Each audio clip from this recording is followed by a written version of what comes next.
and I made him watch.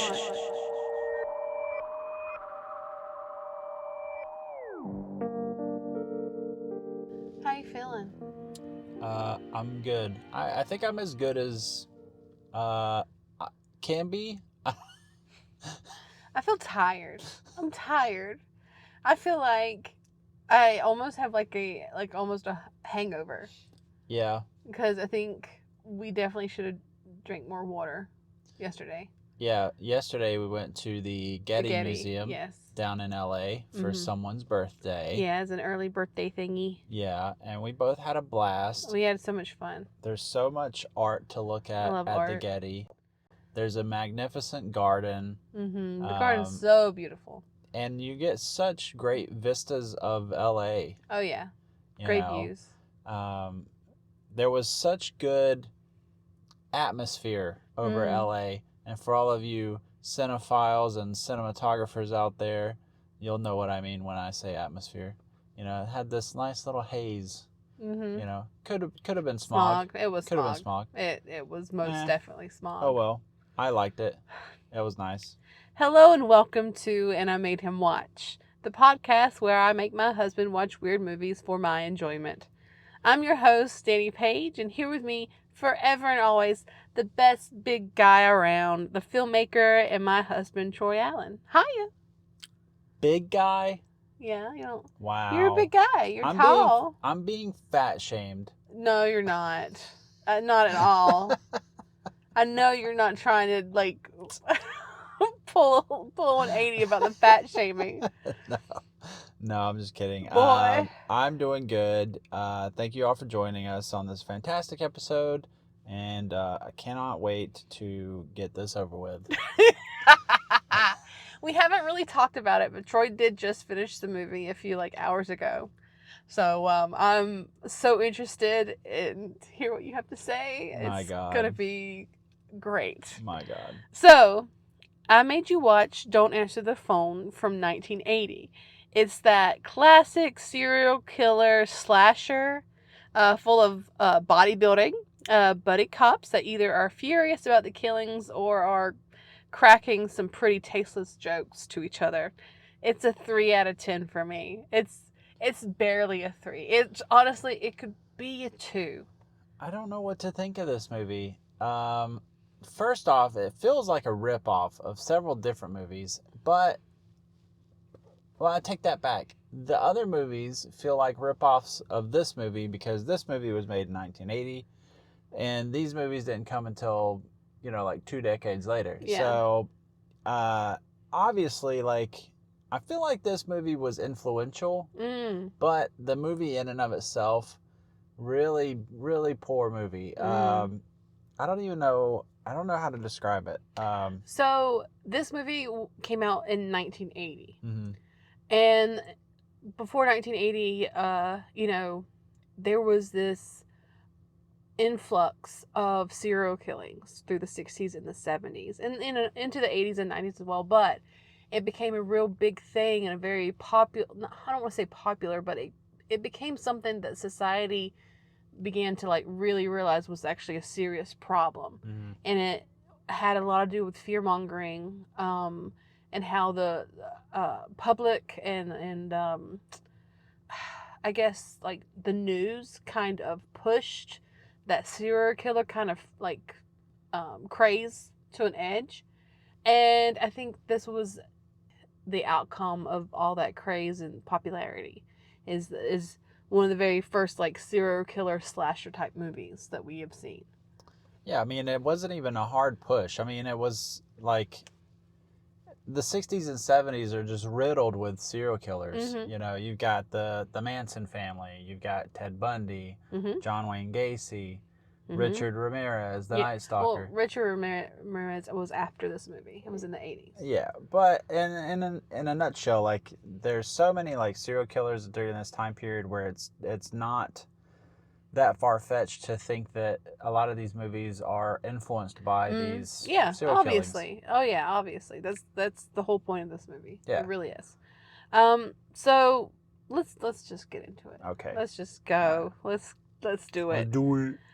We get right to it as this movie starts. We see a shirtless man wrapping a cloth. I didn't know what it was at the time, but it's the stocking. Mm. It's the stocking with the coin in it, which we'll talk about later. He's tying it around his neck, and in the background, there's this image of a crucifix, and the man continues to do some deep breathing. It's a very creepy start.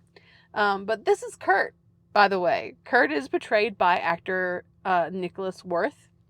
Um, and it doesn't stop. The movie continues as we cut to a nurse arriving home.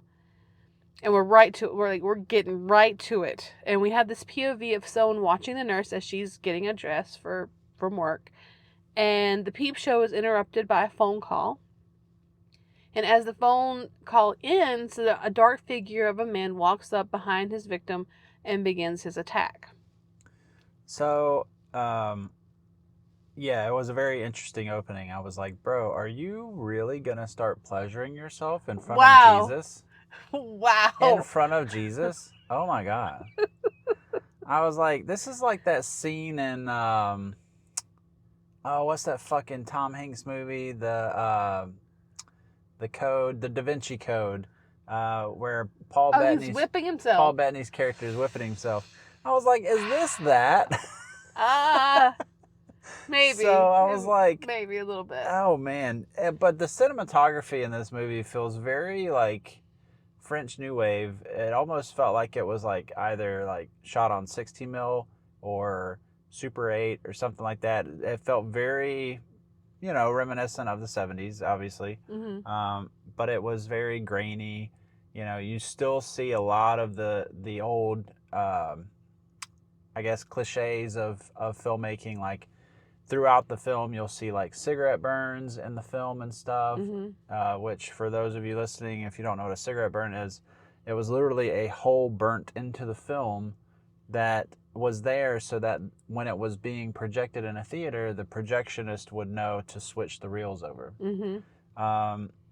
And it's just one of those things. Also, yeah, just very creepy in general. Oh yeah, very creepy. Super creepy. But this man's got some cake on him. Like he had some cake back there. The boy is thick. He's a thick boy. It's a thick boy. That's a thick ass boy. That's a thick ass boy. But yes, he strangles the woman, and then rips open her uniform, exposing her breasts as he laughs. It's just a very typical serial killer cliche. Also, I'd like to point out when she was on the phone with her mother sounded like a man. Yeah, I know. I'm like, that ain't your mother. No. That's somebody pretending to be your mother. Yeah. Which I was like, ooh, what if that was the killer on the phone? And I was like, nah, he's creeping up behind her. Yeah. It couldn't be him. Nope. Oh well. Yeah, I thought the voice for the mother was an interesting choice. Getting Finkel as Einhorn, Einhorn as Finkel situation. Yes. So we cut to a car radio reporting the fifth murder rape victim. And in the car is our killer, who is cruising the area. And he's claiming to be a photographer looking for models. And he tries to pull a victim, but a guy interrupts. The radio that Kirk is listening to continues, and we're introduced to Dr. Lindsay Gale, who is a host of the Advice Radio talk show that Kirk has been listening to. Dr. Lindsay Gale is played by Flo Lawrence. Dr. Gale's first caller is a mother complaining that her son ties up his toys and throws them against the wall. And she also mentions that he cut up his goldfish with a pair of scissors and threatened to do the same to his little sister. Well, that's not normal behavior for a child. That is not normal behavior. And then old Kirk, he's just roll around. Hey, let me take your pictures. Let me take your pictures. Yeah. Like, okay, dude, you're creepy, first off. And secondly, no.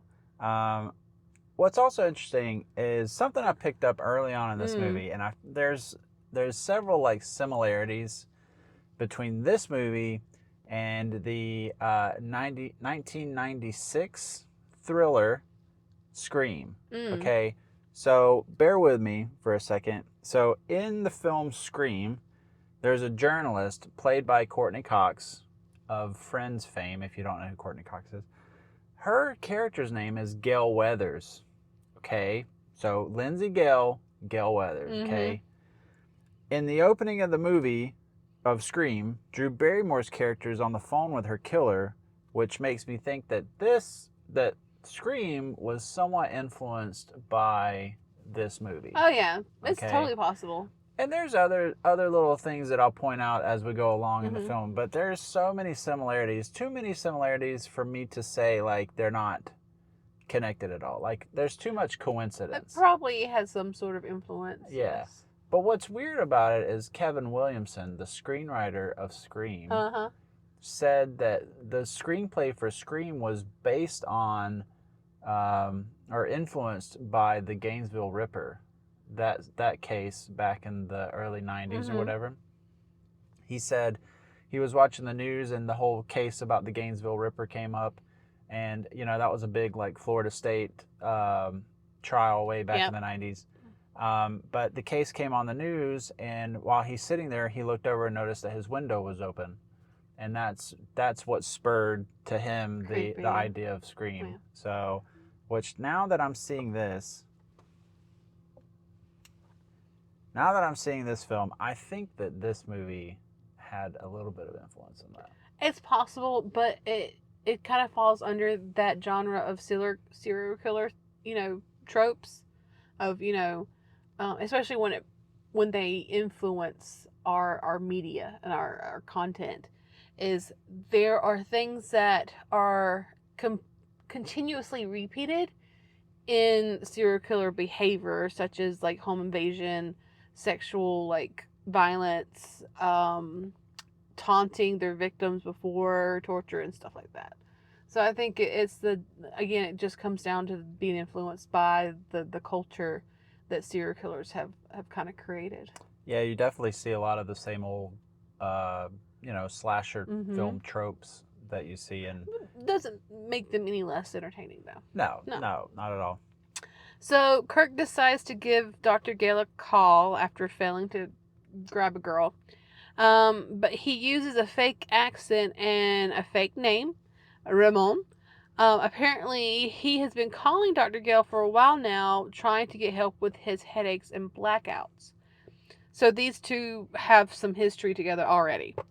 When Kirk tells Dr. Gale that he's found the cure to his headaches and it's a nurse and a really good woman, Dr. Gale disagrees that the relationship is what he needs right now, and Kirk becomes completely quiet and just hangs up on her.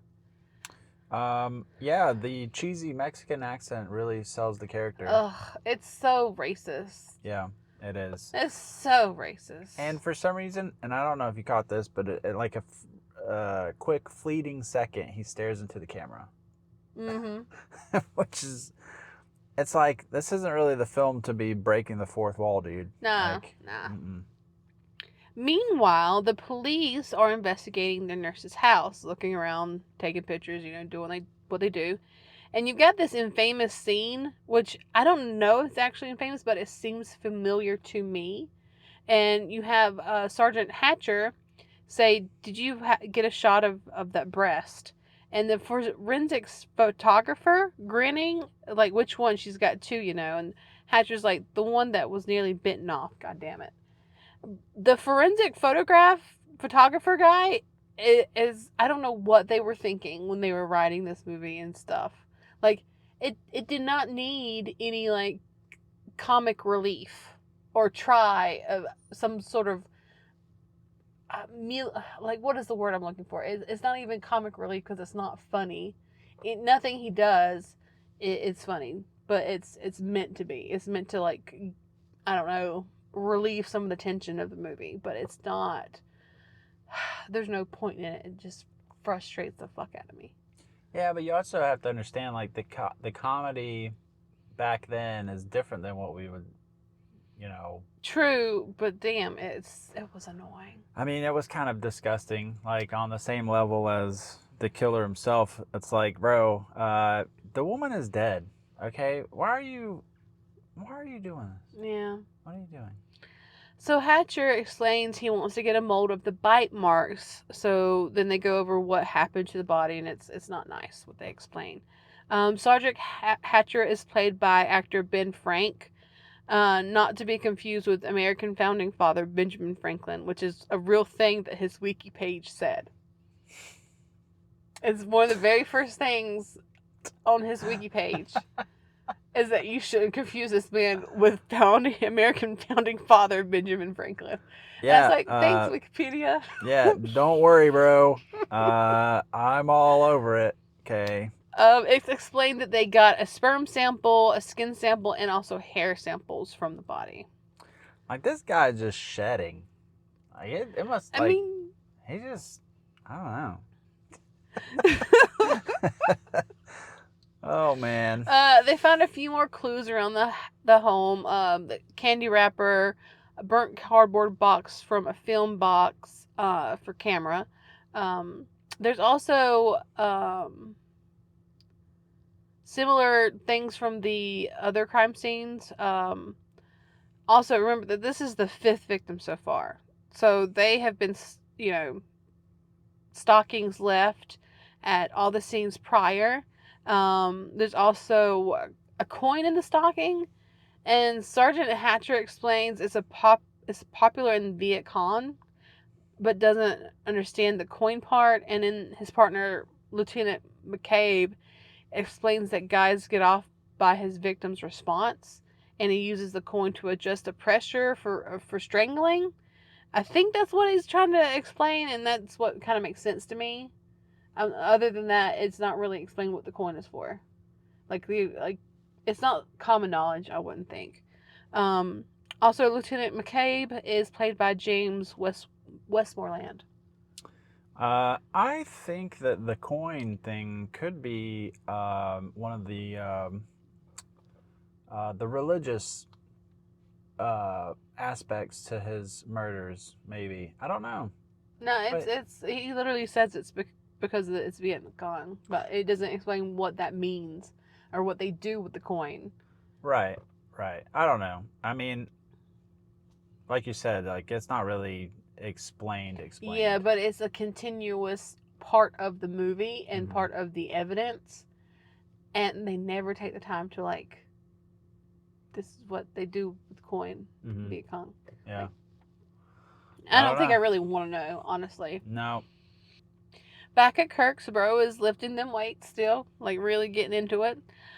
We then follow Dr. Gale as she goes to work and she sees her first patient, Carol.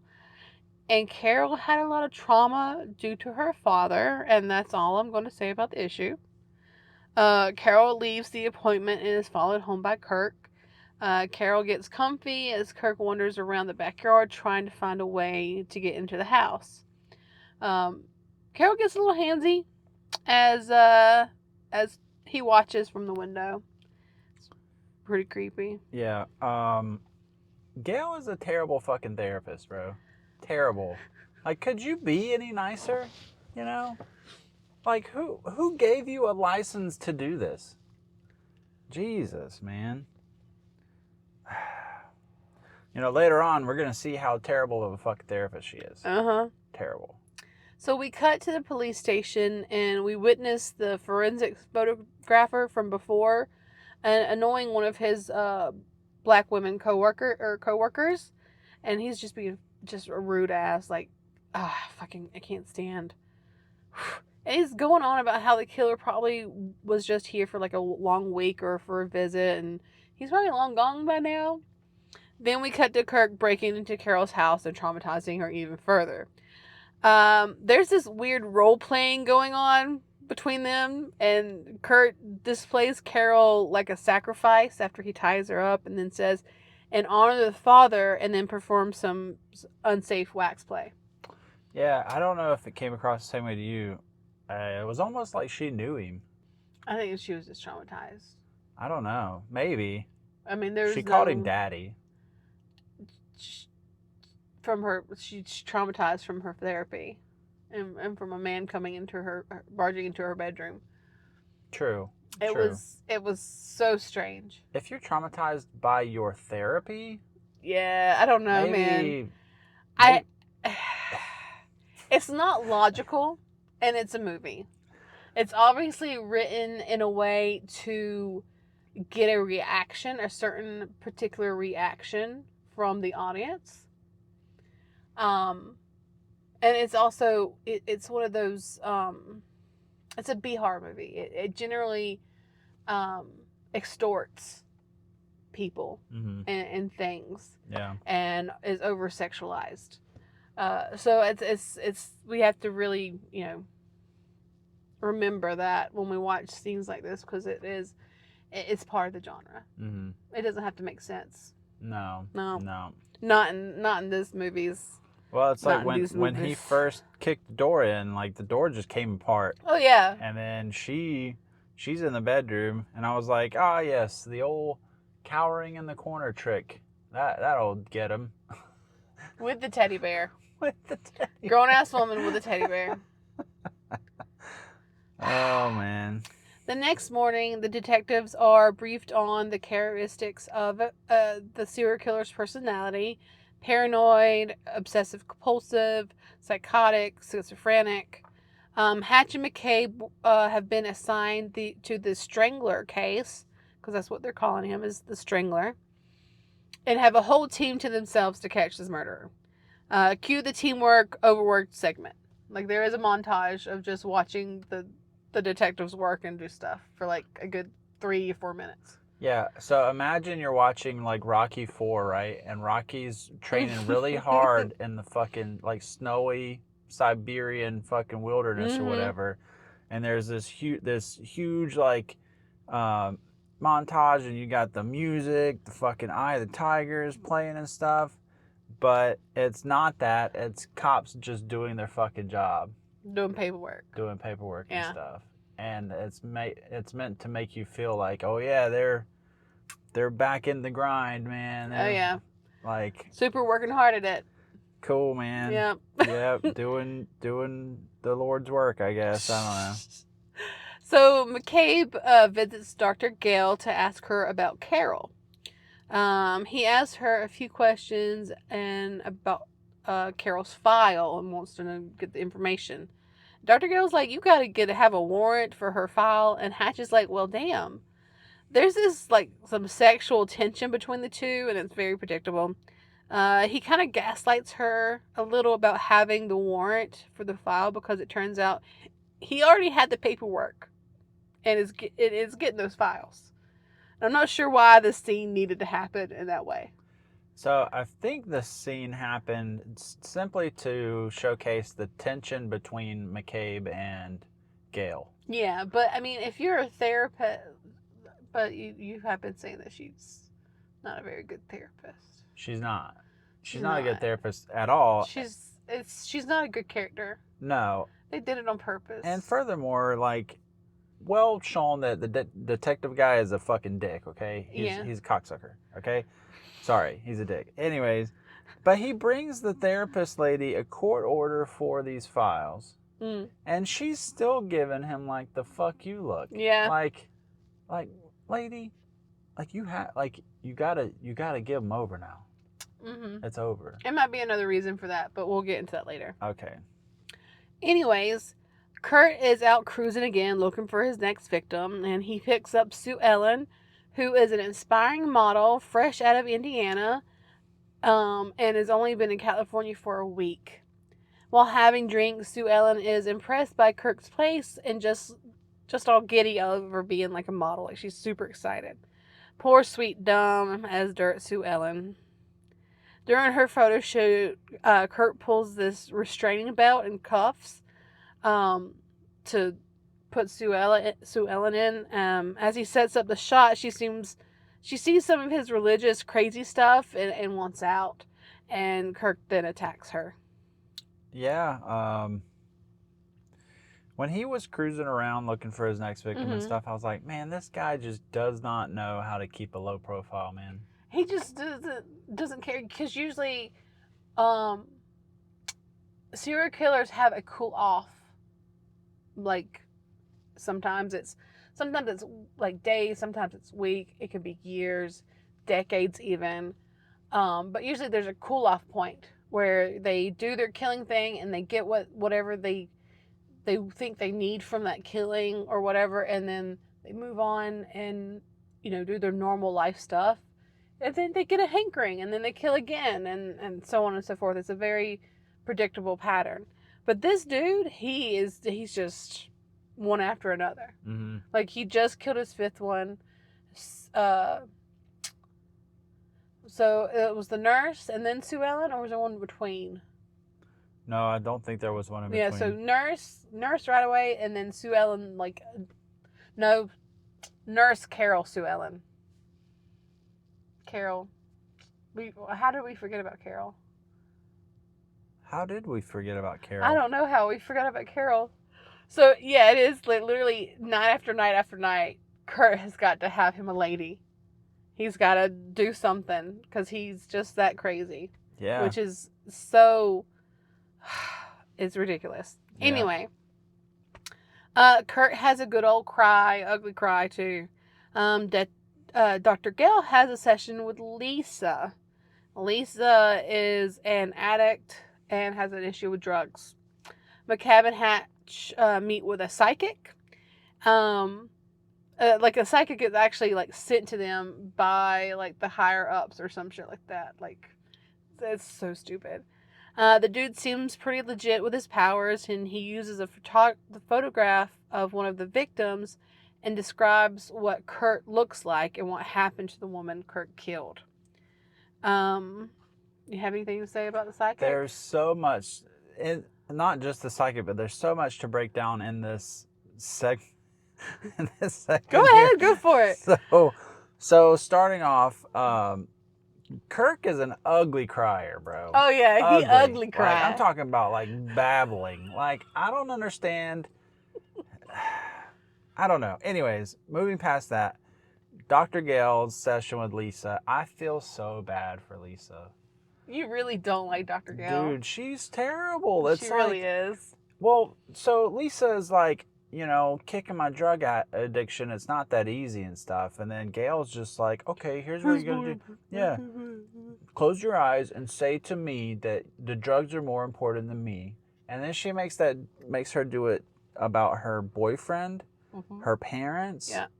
And then she makes her do it louder and louder and stuff. And it's like, the fuck is wrong with you, bro? Like, you really believe in this, like, tough love shit, don't you? I don't even know if that's tough love. I don't know what it is. That's just bad therapy. And then, so, okay, moving on to the psychic thing. Yeah. So the guy, when he first walks up, he kind of, like, proves his powers by mentioning McCabe's ex-wife, Kathleen, And they're sitting there keeping track, 2 for 2. And then Hatch holds up 3 fingers to McCabe after the psychic says the thing about Kathleen. And then, he does the thing with the photograph, and he's describing the scene and stuff. And then at the very end, McCabe is like, arrest him, he knows too much. And I'm just like, what? Yeah. What? Are you... What? Bro. It was like, the guy is helping you figure out the case, and you're just like, oh, no, he knows too much. There's no way he can know that. Well, just that's how people feel about, like, psychics and stuff, like, if they have all this information that wasn't public, then it must be them. They must have some connection to the crimes, Yeah, but the thing is like, even before he started, he said the shit about McCabe's ex-wife, Kathleen, and stuff. How could he possibly know that? I don't know. Yeah. That doesn't have anything to do with the killing. Nope. But you're still just like, fucking lock him up. Yep, that's McCabe. And they even mention it briefly in the next scene. Yeah, they mentioned that the psychic wasn't in town when all the killings were happening. Yeah, like how much of a dumbass do you look like now? Oh yeah, it's that fucking brooding, like, cop stereotype type of thing, like, not brain smart, Yeah. Yeah. Fucking traditional cop stuff. So Kirk sells some of the photos from his victims to Sam, who runs his own little, like, dirty, nudie magazine kind of thing, and then buys some drugs. He begins his hunt around the Walk of Fame down in Hollywood and watching and following women on the streets, just normal guy things. Until Kirk is approached by a sex worker, Denise, and he offers her drugs. After what I assume was a failure to launch, Kirk and the woman are in bed, and he tells her he wants her to call someone for him. He then has Denise call Dr. Gale, which who seems to be always on the radio if she's not traumatizing people. By Yeah. the way, he gets Denise to call Dr. Gale to talk about her profession. And as Denise talks to Gale about her drug problem, Kirk begins to strangle her while still on the line with Dr. Gale. Kirk then picks up the phone and says, "Did you hear that, Dr. Gale?" That is some cold shit to do. I mean, I, I don't know if it's just me, but Kirk seems kind of obsessed. with Gail, Yeah, maybe. it's, it's I mean, weird. maybe he's her stalker and he's just trying to get her attention. Oh, This is like some John Hinckley, Jodie Foster shit. oh shit, that's true. Yeah, yeah, That's crazy. That's really crazy. yeah. And then for some reason, I guess Kirk's time was up with Denise or something. The pimp barges into the room and attacks Kirk. But he gets away. Like he fights the pimp guy and he gets away. Um, Gail then shows up to talk to McCabe and about the strangler. She explains what happened on her show and gives the detective the recording of the show of Denise being killed. She lets them know that Kirk has been calling under his alias Ramon, and that he's complained of headaches and blackouts, which could be a form of or from scar tissue on the brain, which could lead to the urge to kill. Not sure if that's actually true or not. Like if there's any science behind that. I do know that a lot of serial killers suffered brain injuries as children. That is something that is linked into serial killers and sociopaths and all that stuff. They also put out some guys to watch over Dr. Gale in her office in their home. Yeah. Well, the whole like scar tissue thing, like that is true because when you look at uh, some high profile cases, like the whole Aaron Hernandez thing, he was a player for the New England Patriots.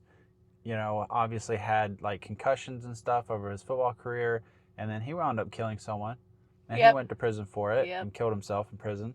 There was the whole Chris Benoit thing from WWE.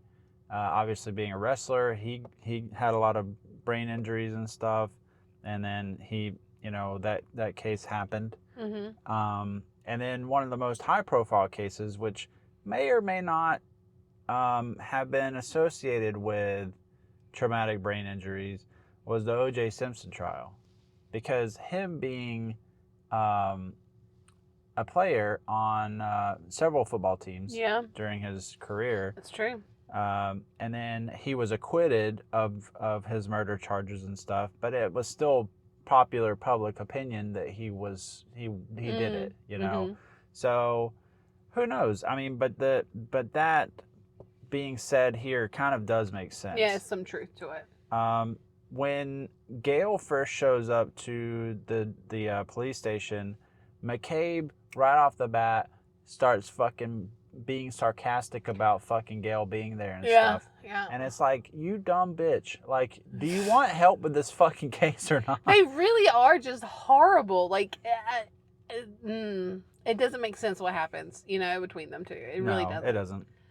doesn't. So meanwhile, Kirk is having a reflective moment, and literally, like in a mirror, he's like staring at himself and confessing to his crimes, and that he's unstoppable. Just a big old, like a pep talk to himself. Also, Hatch and McCabe are just trying to put two to two together about this case, like they're sharing a single brain cell. I swear. They were left with 3 different blood samples from Denise's murder scene. Hatch is like, probably the pimp, so let's go look for him out on the street. Cue street montage. Yeah.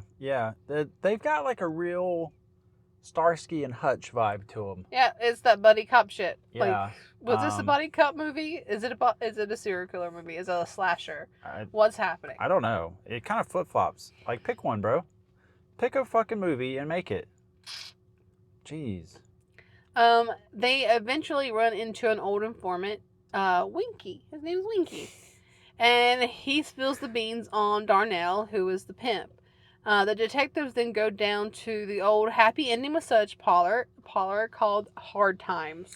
Winky's just in this alley. It's like, hey, cops, you Yep. want some information? And he's like, he's trying to barter his information with them. And they're just like, why don't you just tell us what you got and we'll decide how much it's worth. And it's like, don't do that. Don't tell them. No. You gave up your only fucking wild card, bro. Now you got what? Nothing. And he pays the price for it. They gave him all of $5. What I love is that you're like, yeah, no, don't tell the cops where the witness is so they can bro. catch the serial killer. I don't give a shit. Don't help the cops catch the serial killer. Give me my money, bro. Damn. Troy worry about that bag more than anything. Shit, bro. He ain't out to get me. Oh God! So Hatch and McCabe go get the rundown about the parlor, and they reveal that they're police and ask to see Hot Pants, who is the girl that Darnell is hanging out with. Meanwhile, in the back, Darnell and the parlor owner, I think his name was Vince or something, are doing some business that involves some powder of the white kind that people like to sniff. It's cocaine. Oh Lord, she said it. I can't believe you said that. You're not supposed to say cocaine. Meanwhile, oh no, so I read that. So the reception calls back and lets them know that it's a bust. And the owner gets tweaked out and tries to flush the drugs. And Darnell's like, nah. And they start fighting over it. And the coke just goes everywhere. I mean, it was snowing. It was snowing in the damn office. Dude. Yeah, it was. It was wild. Hatch and McCabe question one of the girls. And the drugs get flushed. But then the whole place just becomes chaos. As the word about the cops or the bus travels through the building. This scene was so ridiculous. This whole bus scene is so comical. Like, everybody's just jumping out of windows. They're flushing the drugs down the toilet. And the cops don't have any fucking clue about this bust. Like, they're not there for the bust. Mm-mm. They're there for Darnell. They want to talk to Darnell. But everybody's just fucking tweaking. Yep. And also they were talking to this girl named Ricky or something. About what? It wasn't Hot Pants who they were looking for, or Darnell who they were looking for. They got distracted and just started talking to this pretty blonde. Mm-hmm. Like, they weren't even doing their job. Yeah, and there was some poor man that was left tied to a bed. Oh, yeah, okay. You almost forget that this movie is a slasher with this, like, buddy comic. You almost forget that this movie is a slasher with this buddy cop comic relief shit. The two detectives then go into the back and look around a little after this whole bust happens. And Hatch finds a man tied to a bed, and McCabe finds, I think, Hot Pants trying to suck up more coke with her nose off the desk. And then Darnell comes back. For some reason, Darnell, who has fled the scene of the building, comes back into the hallway towards the room they were in. Hatch and McCabe go after him, but Darnell pulls a gun and is shot by the cops, killing their only lead in the case. Yep, in traditional police fashion, they killed the black guy. Could have shot him in the leg, the foot, the shoulder. No, they could have shot him in the gut, in the chest. Yep. Good job. Kill. Yay, cops. Kurt has a conversation with his invisible dad. Yeah, Yeah. I've been there. Also, the racism. Oof. The racism. Ugh. Dude, it's pretty Ugh. bad.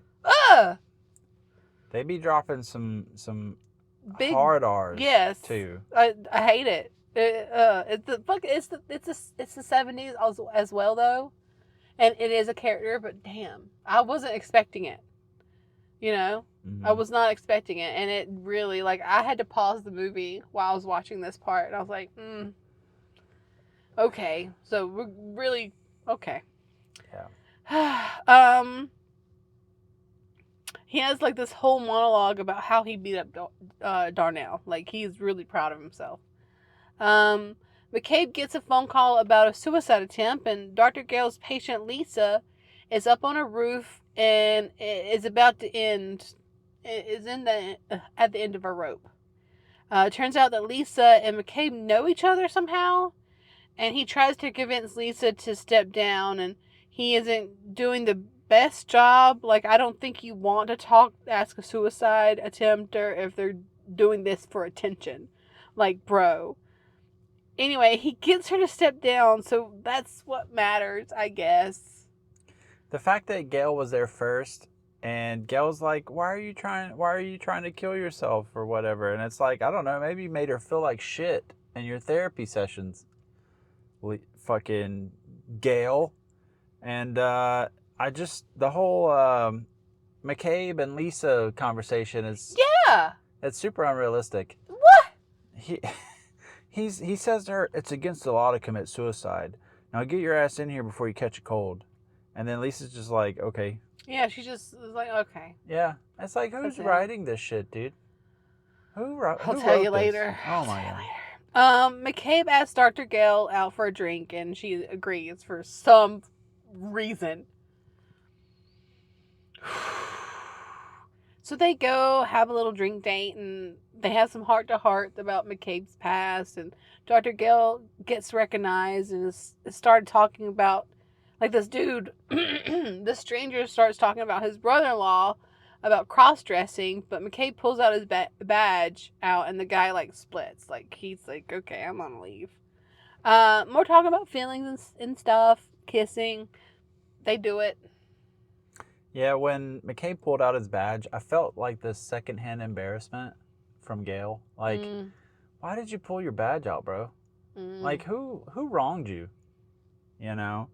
And I'm so disappointed in this scene. So disappointed. So in this scene, that's when I started to realize that McCabe is Dewey from Scream. McCabe is Dewey. Gale is Gale, obviously, but now him and Gale are gonna get married, right? But it's gonna end in a nasty divorce. Because we've seen it. Damn. We've seen it already. Meanwhile, Kirk is still getting his lift on. He's still lifting them weights. He's getting swole. Kurt then visits a house, introducing himself as a photographer for Lloyd Weston.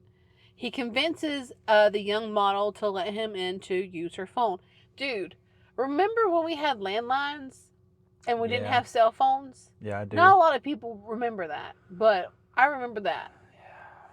And imagine, like, being where we're from Southeast Georgia, and someone needed to use like a landline, and your family just let that person, random stranger, into your house to use the phone. That's wild. Yeah, no, yeah, you shouldn't do that. You shouldn't let strange people into your house. No, that's crazy though. That used to happen. Thank God for cell phones.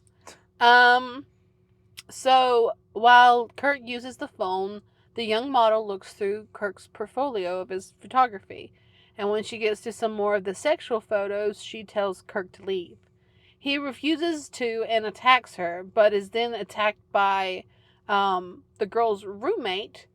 But Kirk just kills her too, is able to kill her too. Yep.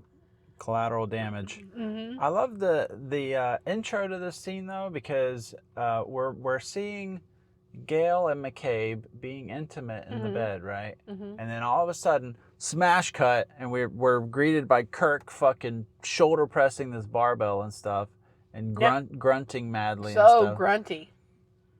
And it's like, why? We Gotta show what Kirk's got up to. guess. Like these people over here just fucking, and he's over there getting his lift on. Mm-hmm. This movie is crazy from start to finish. In the house, when Kirk is about to kill the woman, you can see he's on the phone. Well, he pretends to be on the phone, and then as soon as he puts the phone down, he fucking unplugs it. Oh, He unplugs the phone.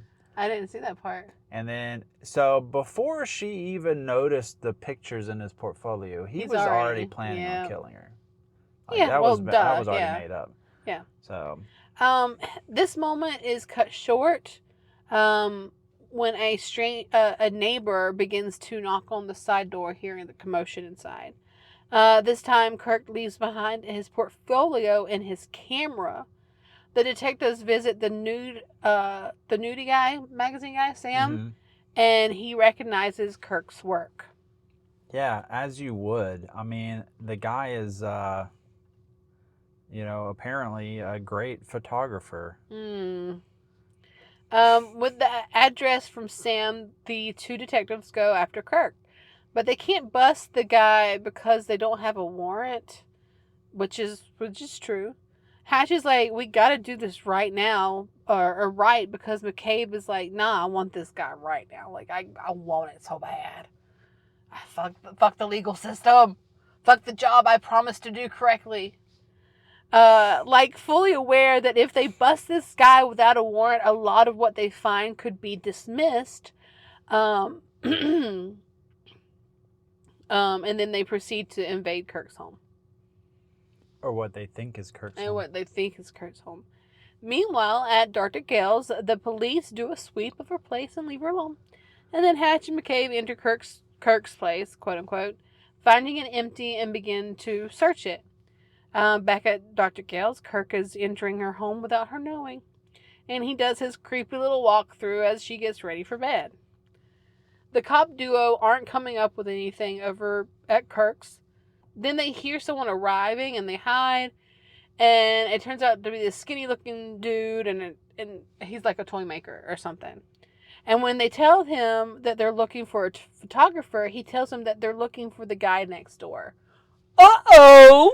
In typical cop fashion, they fucking went to the wrong address. I mean, the shit just writes itself, dude. You can't make this shit up.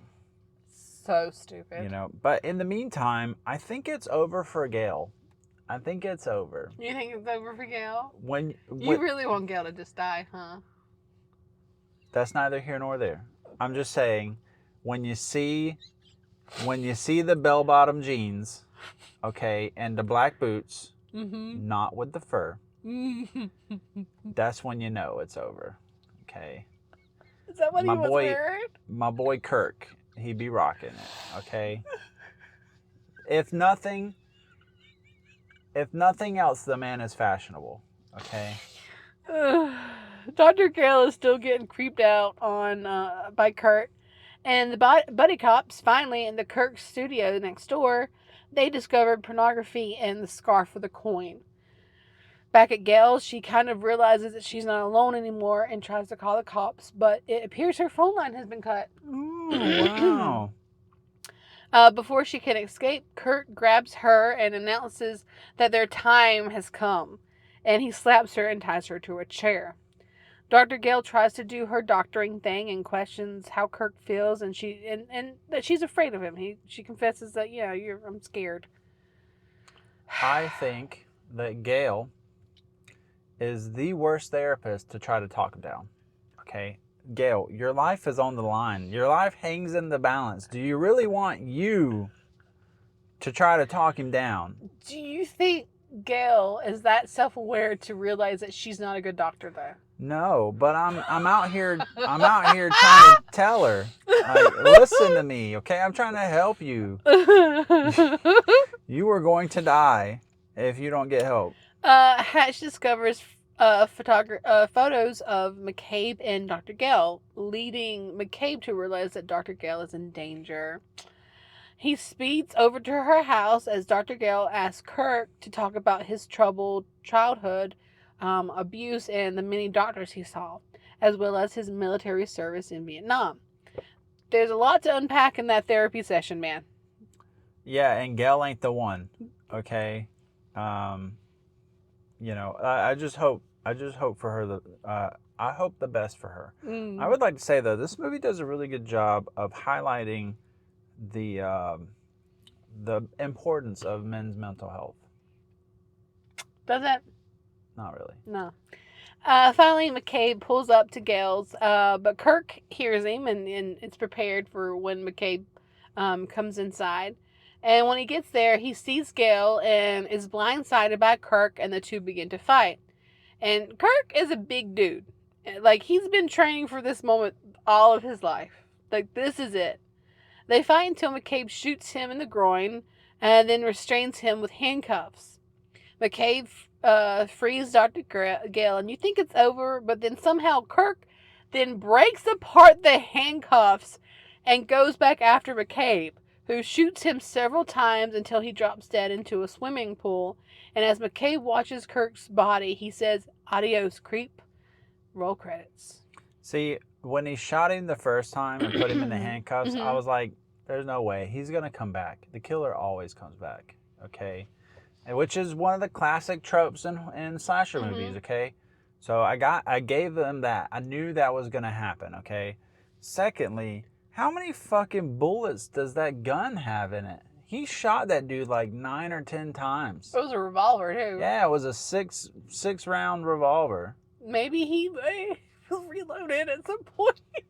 This is when you got like Obi-Wan Kenobi coming off screen, just like, these aren't the bullets you're looking for. Could we go one episode without you making a Star Wars reference? I don't feel like I make Star Wars references that often. I don't think I do, at least. I have to go back and listen. Listen, that's not up for debate right now. What is up for debate is how terrible of a fucking ending that is. How are you gonna adios creep and then fucking freeze frame on Kirk's dead body in the pool, Very 70s and 80s. and then very... roll credits? Yep. Which, mind you, there's no music, there's absolutely no audio over the credits. Nope. Okay. So this was director Robert Hammer's only accredited film. He also co-wrote the movie alongside Michael D. Castle, but just like Hammer, there's doesn't seem to really be any more notable work from Castle. Don't Answer the Phone. It was produced on a relatively small budget, a typical of exploitation films in that era. The low budget influenced many aspects of the production, including location choices, special effects, and hiring lesser known actors. But it did do like 2 mil in the box office, which I assume is probably a bit more than they spent on budget. The profits it made was the 105th biggest earner for the production company that year. So good on them. Accomplishments are important no matter how small. Yeah, I guess. Yeah, 105th, you say? Yeah. Wow, that's small enough to declare never having did. I guess it depends on how many people or how many like things are in the. Maybe. Yeah. Maybe, yeah. The movie was shot on location in various parts of Los Angeles. The choice of locations contributed to the film's authentic, gritty urban atmosphere, which it did pull off very well, which suited the film's dark narrative.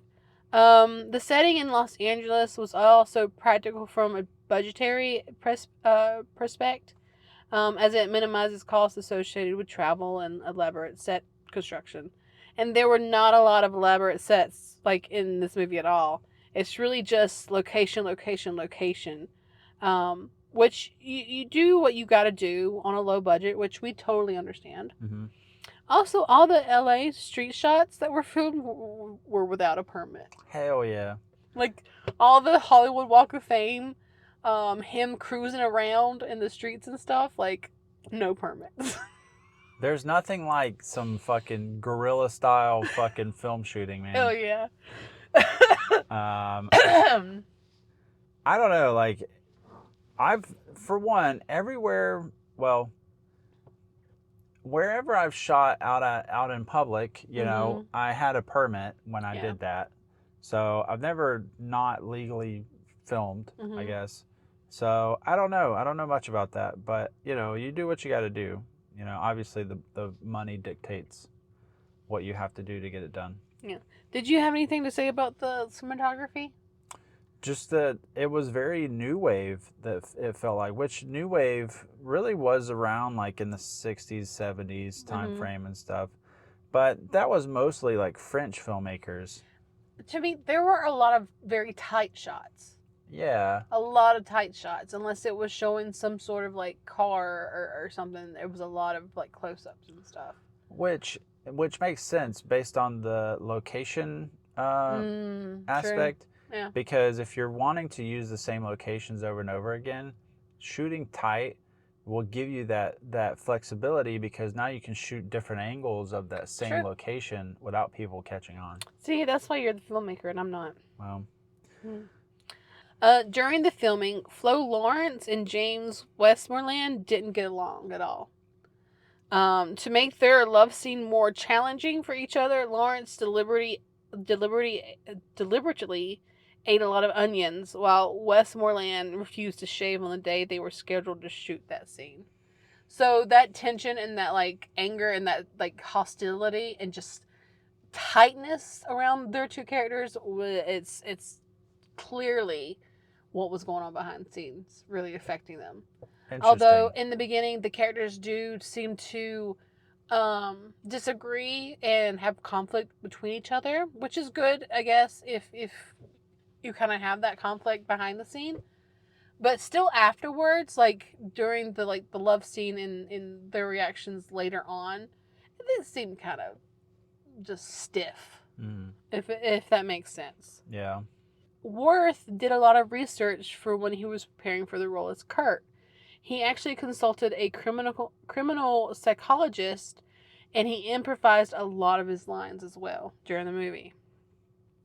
The character Kirk Smith is believed to be loosely inspired by several real life serial killers who were active in the 70s.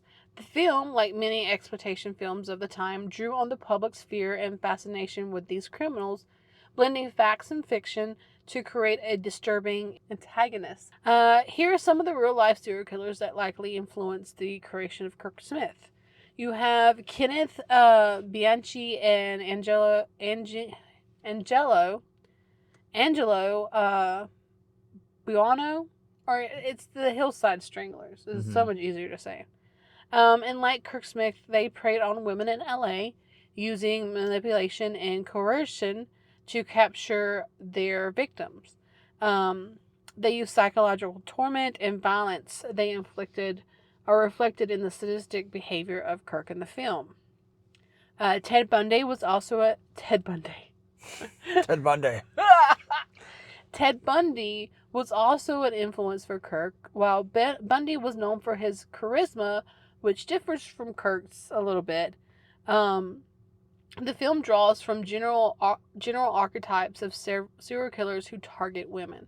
Additionally, Bundy's tendency to improvise or impersonate authority figures to gain the trust of the victims when when they have inspired aspects of Kurt's manipulation behavior, like acting like he was the photographer and going to someone's house and you know being not afraid to actually introduce himself and lie about who he was. Right. Yeah. Right. David Broskowitz. Berkowitz. Berkowitz. I don't know how to say it. David Berkowitz, or the son of Sam, might influence the religious delusions Kurt experienced, and the psychological instability and delusions experienced by Broskowitz paralleled the mental instability of Kirk Smith. While Berkowitz's crimes were motivated by his belief of demonic possessions, the underlying theme of disturbed mind is present in both cases. Either way, man, they all fucked up. But I personally think that the biggest influence to creating the character Kirk Smith comes from the serial killer Rodney Alcala, who is the dating game killer. Have you ever heard of him? Mm-hmm. Okay, good.